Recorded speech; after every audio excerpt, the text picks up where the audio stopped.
वे मुस्कुराते फूल नहीं जिनको आता है मुरझाना, वे तारों के दीप नहीं जिनको भाता है बुझ जाना।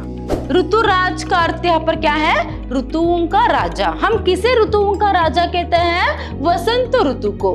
जब तक उसमें बेसुध पीड़ा नहीं सोती ना, तब तक उसकी सार्थकता नहीं होगी। वो क्या है यहाँ पर? घुल जाते हैं, उनको घुल जाने की चाह रहती है, तभी उनकी सार्थकता होती है।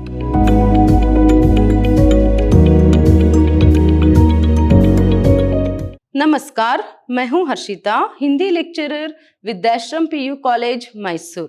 आज हम सेकेंड पीयूसी के हिंदी पाठ्यक्रम से पद्य भाग में से अधिकार कविता को देखेंगे। कविता को देखने से पहले हम जो इसके कवयित्री है उनका परिचय देखेंगे। देखिए, प्रस्तुत कविता अधिकार जो है उसके कवयित्री है महादेवी वर्मा जी। देखिए, महादेवी वर्मा जी जो है हिंदी के आधुनिक साहित्य में, उसमें भी जो छायावाद काल जो है उसमें एक प्रमुख कवयित्री जो है वह मानी जाती है, और ये एक बहुमुखी प्रतिभा संपन्न थी। इनका जन्म जो है 1907 में फारुखाबाद के उत्तर प्रदेश में जो है हुई। इनकी प्रारंभिक शिक्षा सभी इंदौर में हुई, फिर उच्च शिक्षा सभी प्रयाग में हुआ।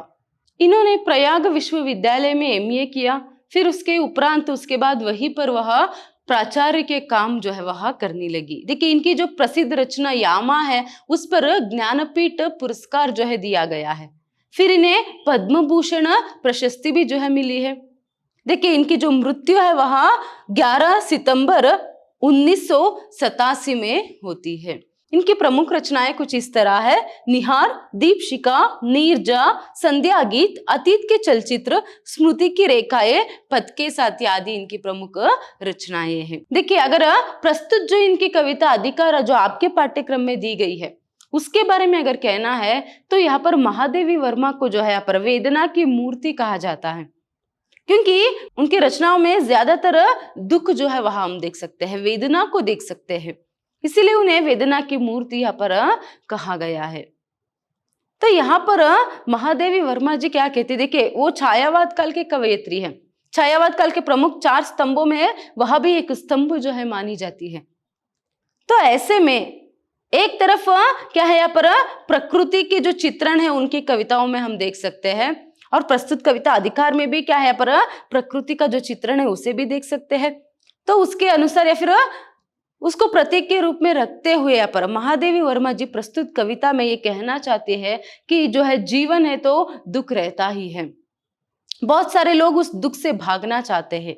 जीवन की जो असली सच्चाई या फिर सार्थकता उसी में है, जो जीवन में जितने भी दुख रहे, फिर जितनी भी मुश्किलें है उसे डटकर लड़ते हुए, सामना करते हुए आगे बढ़ना ही जीवन है, उसी में उसकी सार्थकता है। तो ये जो संदेश है यहाँ पर वह देना चाहती है। चलिए, वो फूल, तारे, बादल, ऐसे ही प्रकृति के प्रतीकों को लेते हुए, उसके उदाहरण देते हुए किस तरह ये जो संदेश वह देती है प्रस्तुत कविता में हम देखेंगे। और उनकी कविताओं में जो है रहस्यवाद रहता है।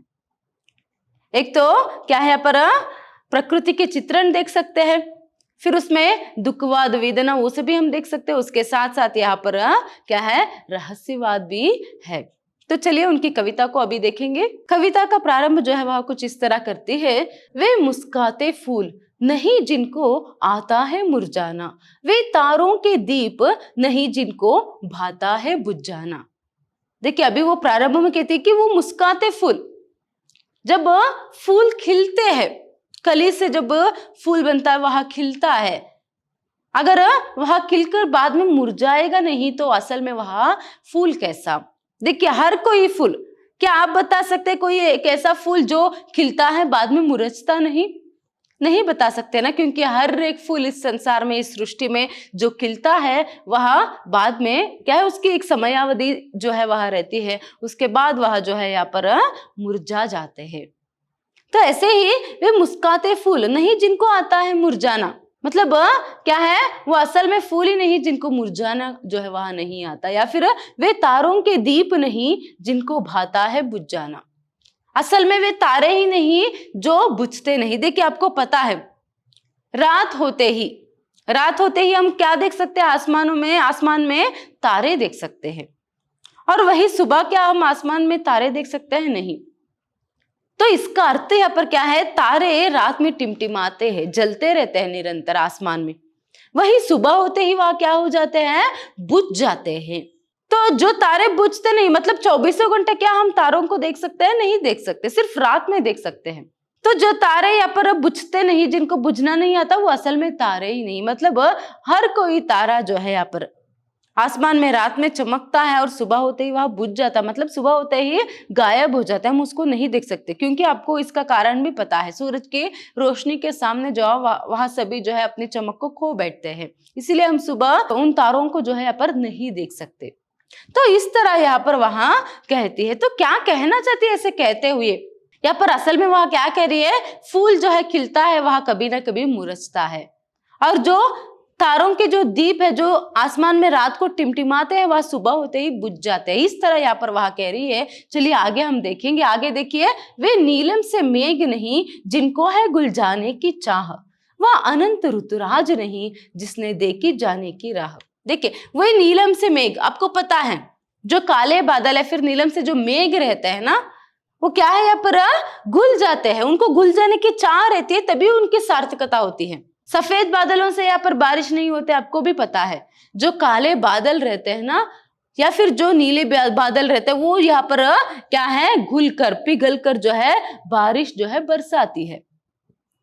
तो अगर ऐसे काले बादल जो है अगर घुल कर या फिर पिघल कर जो है बारिश नहीं बरसाए, तो उसमें उसकी सार्थकता ही नहीं है। मतलब हर एक काला बादल जो है कभी ना कभी यहाँ पर पिघल कर बारिश को बरसाता ही है। और देखिए यहाँ पर वो कहते हैं कि वह अनंत ऋतुराज।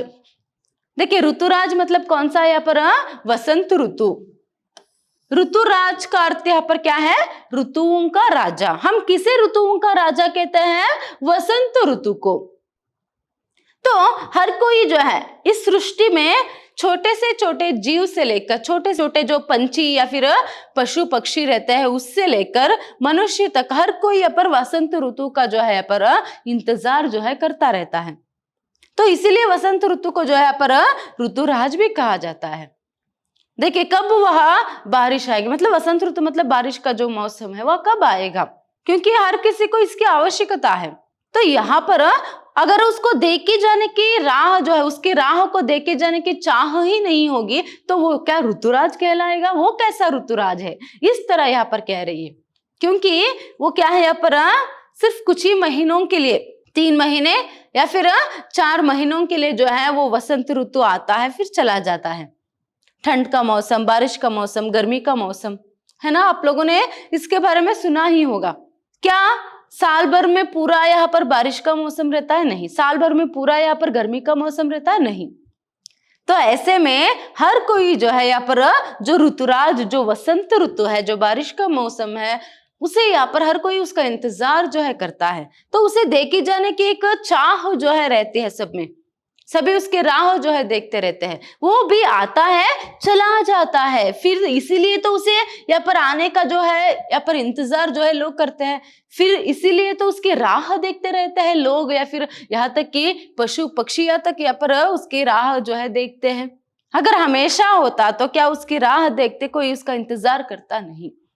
मतलब यहाँ पर महादेवी वर्मा जी क्या कहने की कोशिश कर रही है, जो आसमान में काले बादल रहते हैं वहां भी कभी ना कभी पिघलते ही हैं और बारिश बनकर क्या है बरसते हैं। और उसके साथ साथ जो ऋतुराज है, वसंत ऋतु है, मतलब जो भी ऋतु है यहाँ पर आती है और चला जाता है, कोई भी यहाँ पर शाश्वत नहीं है। इस तरह यहाँ पर वहां कहती है। आगे देखिए यहाँ पर, वे सोने से नयन नहीं जिनमें बनते आंसू मोती, वह प्राणों की सेज नहीं जिनमें बेसुध पीड़ा सोती।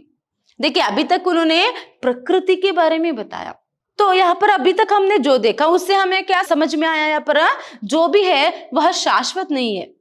फूल खिलता है फिर वह मुरझा जाता है, कुछ फूल क्या है शाम तक मुरझा जाते हैं, कुछ फूल 1 दिन 2 दिन तक रहते हैं, मगर कभी ना कभी तो मुरझते हैं। और उसके साथ साथ आसमान में तारे जो है वह रात में टिमटिमाते हैं, सुबह होते ही बुझ जाता है। और ऐसे ही बादल और ऋतुराज का भी हमने उदाहरण देखा। तो ऐसे में यहाँ पर देखिए वो कहते हैं कि वे सूर्य से नयन नहीं जिनमें बनते आंसू मोती। देखिए आंखों की सुंदरता कब बढ़ती है, जब उसमें आंसू रूपी मोती नहीं जब तक नहीं टपकते। क्या वो आंखें हैं? क्या आपने ऐसे कोई आंखों को देखा है जिनमें आंसू ही नहीं आए? नहीं ना। इस पूरी सृष्टि में यहाँ पर कोई भी एक इंसान यहाँ पर आप बता सकते हैं कि जिसने कभी नहीं रोया है, जिनकी आंखों में यहाँ पर कभी आंसू ही नहीं आए? ऐसा नहीं है। हम एक भी व्यक्ति का उदाहरण यहाँ पर नहीं देख सकते, है ना। तो इसीलिए वो कहते हैं कि अगर मनुष्य है तो उसकी आंखें हैं, तो वहां पर क्या है, यहाँ पर उसकी आंखों में कभी ना कभी आंसू तो आए ही होंगे। देखिए यहाँ पर आंसू रूपी जो मोती है यहाँ पर वह टपकता ही है, तभी जो है यहाँ पर आंखों की भी सुंदरता बढ़ती है और उस मनुष्य का भी जीवन की सार्थकता जो है होती है। देखिए आंसू का तात्पर्य यहाँ पर किससे है? दुख से है। आंसुओं का जो तात्पर्य है वह दुख से है। मतलब मनुष्य है तो हर किसी को एक ना एक दिन दुख झेलना ही पड़ता है। कोई एक ऐसा इंसान नहीं जिसने कभी नहीं रोया, जिसको कभी दुख ही नहीं हुआ है। चाहे अमीर हो या फिर गरीब हो, लड़की हो या फिर लड़का हो, युवक हो या फिर वृद्ध हो, जो भी हो, अपने लाइफ टाइम में, अपने जीवितावधि में कभी ना कभी उसे बहुत ही दुख भी हुआ होगा। कभी ना कभी क्या, बहुत बार दुख होता रहता है और लोग रोते रहते हैं। तो ऐसे में दुख तो यहाँ पर हर व्यक्ति के जीवन में रहता है। इस तरह यहाँ पर कहने की कोशिश जो है महादेवी वर्मा जी कह रही है। फिर आगे देखिए, वह प्राणों के सेज नहीं। देखिए सेज का अर्थ यहाँ पर क्या है? शैया। सेज का अर्थ यहाँ पर क्या है? शैया है। एक शैया जो बेड रहता है वह कब क्या है यहाँ पर यूजफुल रहेगा? जब वह सोने के लायक हो, है ना। नहीं तो वह वेस्ट है। अगर एक बेड है जिस पर अगर हम बैठ सकते हैं, सो सकते हैं, तो ही क्या है, वह यूजफुल है। तो ऐसे ही ये प्राण जो है, ये जो देह है या फिर हमारा जो प्राण है, वह अगर एक शैया के रूप में अगर हम देखेंगे, जब तक उसमें बेसुध पीड़ा नहीं सोती ना, तब तक उसकी सार्थकता नहीं होगी। देखिए कितनी सुंदरता से यहाँ पर वह कह रही है कवियत्री। ये जो प्राण रूपी शैया है उस पर जब तक बेसुध पीड़ा मतलब बहुत दर्द, बेसुध पीड़ा का अर्थ यहाँ पर क्या है? बहुत सारा दर्द जो है यहाँ पर होता है, तभी एक मनुष्य के जीवन का जो सार्थकता है वह होती है। इस तरह यहाँ पर वह कह रही है। देखिए जब तक बेसुध पीड़ा नहीं सोती ना, तब तक यहाँ पर वो ऐसे कौन सा यहाँ पर प्राण है जिसमें कभी यहाँ पर बेसुध पीड़ा नहीं देखी है? हर किसी ने देखा है ना। हर किसी ने, हर व्यक्ति ने, जैसे कुछ समय पहले मैंने बताया पर आंसू से तात्पर्य दुख से है करके, तो यहाँ पर दर्द के बारे में वो बता रहे। तो मनुष्य है तो कुछ भी हो, वह अमीर गरीब या फिर बूढ़ा या फिर युवक, लड़का लड़की, ऐसे धर्म, ऐसे किसी का भी वह यहाँ पर मतभेद जो है नहीं करता है। हर एक व्यक्ति को कभी ना कभी दुख होता है, कभी ना कभी वह रोता है। तो ऐसे में यहाँ पर महादेवी वर्मा जी क्या कहने की कोशिश कर रहे हैं?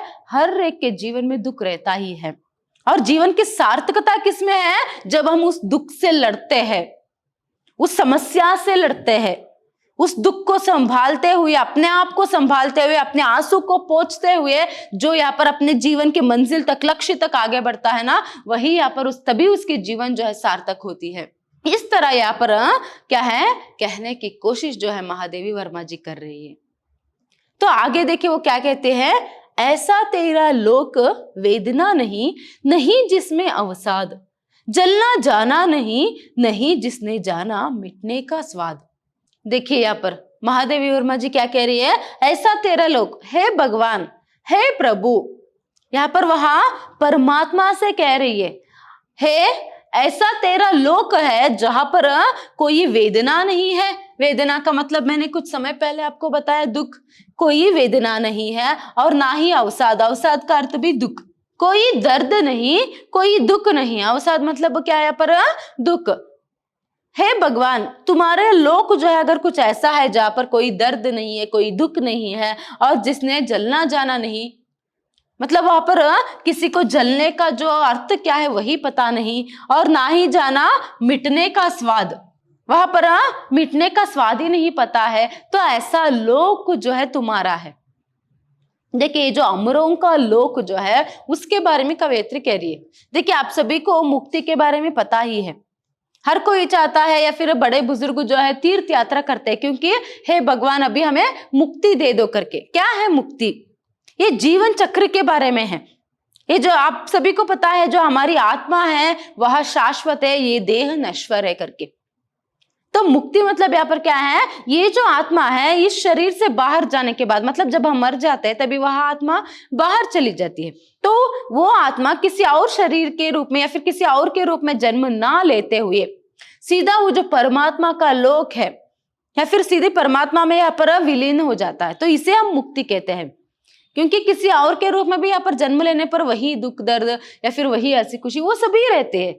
मनुष्य है तो उसके जीवन में या फिर कोई भी प्राणी पक्षी जिसमें भी यहाँ पर वह जन्म ले तो दुख दर्द और क्या है यहाँ पर हंसी खुशी सब कुछ रहती है, तो उसे कोई भी नहीं चाहिए, कुछ भी नहीं चाहिए। तो ये जो है इसे मुक्ति कहते हैं। तो इसीलिए कहते हैं तुम्हारे लोक में यहाँ पर कहा जाता है कि देखिए जब भी स्वर्ग का वर्णन किया जाता है तो आप लोगों ने सुना होगा या फिर फिल्मों में देखा होगा कि वहां पर जो फूल है वहां हमेशा खिले रहते हैं, मगर यहाँ पर नहीं खिलते हैं, मुरझते हैं, है ना। और वहां पर सिर्फ सुख ही सुख है, वहां पर क्या है, सिर्फ सुख ही सुख है, वहां पर दुख नहीं रहता है। तो इसीलिए तुम्हारे लोक में है परमात्मा, है भगवान, तुम्हारे लोक में सब कुछ यहाँ पर क्या है, यहाँ पर दुख क्या है ये पता नहीं है, जलना क्या है ये पता नहीं है, मिटना क्या है ये पता नहीं है। इसीलिए यहाँ पर क्या है, आगे देखिए वो क्या कहती है, क्या अमरों का लोक मिलेगा तेरी करुणा का उपहार, रहने दो हे देव, अरे यह मेरा मिटने का अधिकार। देखिए अभी उन्होंने अमरों का लोक जो स्वर्ग है या फिर क्या है यहाँ पर जो परमात्मा का लोक है उसके बारे में अभी उसने बताया कुछ समय पहले। अभी यहाँ पर कवयित्री क्या कह रही है, महादेवी वर्मा जी क्या कह रही है, अभी क्या है, तुम्हारी करुणा से, सभी कहते हैं ना अगर परमात्मा की कृपा हो जाएगी तो जो मुक्ति है वहां मिल जाएगी करके, तो इसीलिए वो यहाँ पर देखिए कुछ अलग से महादेवी वर्मा जी कह रही है, अगर तुम्हारे करुणा के उपहार, तुम्हारी कृपा से अगर क्या मुझे अमरों का लोक मिलेगा, वह लोक जिसके वर्णन जो है कुछ समय पहले कवयित्री ने किया था, तुम्हारी कृपा से, तुम्हारी करुणा से जो है मुझे अगर वहां अमरों का लोक या फिर स्वर्ग हो या फिर परमात्मा का लोक जो जिसे हम कहते हैं अगर वहां मिलेगा तो मुझे नहीं चाहिए। देखिए रहने दो हे देव, हे परमात्मा, हे भगवान, रहने दो, मुझे तुम्हारा जो लोक है वहां नहीं चाहिए, मुझे स्वर्ग जो है वहां नहीं चाहिए, अरे यह मेरा मिटने का अधिकार, मुझे यही चाहिए। क्या चाहिए, मेरे जो मिटने का अधिकार है ना वह चाहिए। इसीलिए कविता का नाम जो है, शीर्षक जो है पर अधिकार करके रखा है। अभी आपको समझ में आया किस अधिकार के बारे में यहाँ पर महादेवी वर्मा जी कहने की कोशिश अब तक कर रही थी। अभी तक प्रकृति का वर्णन उन्होंने प्रारंभ में किया, क्योंकि क्या वो कहना चाहते हैं, इस प्रकृति में हर कोई जो है यहाँ पर क्या है, बनता है, मिटता है। तो यहाँ पर हंसता है, रोता है, किस तरह फूल खिलता है और मुरझता है। और मनुष्य हो तो हर किसी के आंखों में आंसू कभी ना कभी आए होते हैं, हर किसी को कभी ना कभी दुख हुआ होता है। तो ऐसे में क्या है, यहाँ पर बनना, मिटना, हंसना, रोना, ये सभी जो है जीवन के अंग है। तो यहाँ पर मुझे मिटना जो है, मेरा मिटने का अधिकार है ना, मुझे रहने दो। वो महादेवी वर्मा जी यहाँ पर क्या चाहती है, देखिए उसे दुख से, इसीलिए मैंने पहले कहा था उन्हें वेदना की मूर्ति यहाँ पर कहा जाता है करके। क्या है, दुख में ही, दर्द में ही सार्थकता है। और उसके साथ साथ मनुष्य को क्या करना चाहिए, यहाँ पर जितनी भी समस्याएं है उससे लड़ते हुए, और उसके साथ साथ कुछ लोग ऐसे सोच लेते हैं ना, अरे भगवान, हे भगवान, सिर्फ मुझे ही क्यों ऐसी यहाँ पर परीक्षा तुम कर रहे हो, या फिर मुझे ही क्यों इतने सारे यहाँ पर दुख दर्द जो है दे रहे हो, मुझे ही क्यों इतने कष्ट करके। तो इसीलिए यहाँ पर महादेवी वर्मा जी समझा रही है, सिर्फ तुम अकेले को नहीं, हर कोई ऐसा सोचता है ना, सिर्फ तुम अकेले को नहीं, संसार में हर किसी को दुख दर्द जो है वह हर किसी के जीवन में रहता ही है। यहाँ तक कि फूल, तारे, यहाँ तक कि प्रकृति में भी यहाँ पर क्या है, ये रहता ही है, बनना, मिटना सभी। तो इसीलिए ये प्रकृति का नियम है। तो ऐसे में क्या है, यहाँ पर क्या संदेश महादेवी वर्मा जी यहाँ पर देना चाहती है कि जीवन में कितनी भी कष्ट मुश्किलें आए उसे लड़ते हुए, जितने भी दर्द आए उसे सहते हुए, और दर्द में भी सुख को देखते हुए, जितना हो सकता है उतना दूसरों की मदद करते हुए क्या है, जीवन के सफर को पूरा कर देना चाहिए। इस तरह यहाँ पर महादेवी वर्मा जी कहने की कोशिश कर रही है। और वहां दुख में भी सुख को और दुख में ही सार्थकता को जो है, जीवन की सार्थकता को देख रही है। धन्यवाद।